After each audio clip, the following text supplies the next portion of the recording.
Richard Wolff from Democracy at Work with another Wolff Responds. This time a response to the Pandora papers released over the last week.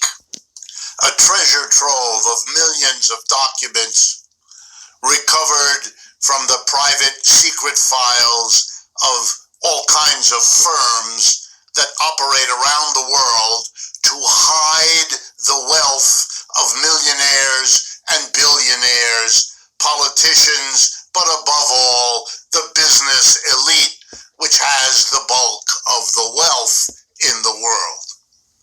They hide their money in the British Virgin Islands, in the states of South Dakota and Nevada in the United States, and in other locations.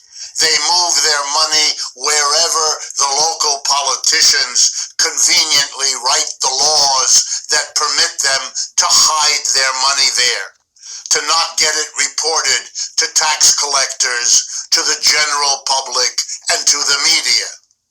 For the politicians, the motivation is obvious.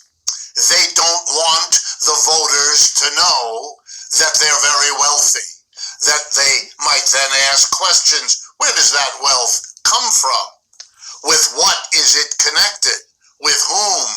What purposes have been served along the way to amass that money? All questions that are perfectly legitimate in giving a voter a sense of whom to vote for. The very politicians who tell you about transparency are right there among those revealed to be the opposite of transparent. But the big story here isn't the politicians. It's the money men and women who run those politicians, who usually own them. They're hiding their money for a different reason. Major one, to evade taxes. Their money might have been ill-gotten, illegal, corrupt, and so they don't want their governments to know, and they don't want to pay taxes. They want to hide it. Sometimes they want to hide it from a spouse filing a divorce case who wants to get half the money to which they are entitled, but can't do so if the money is hidden.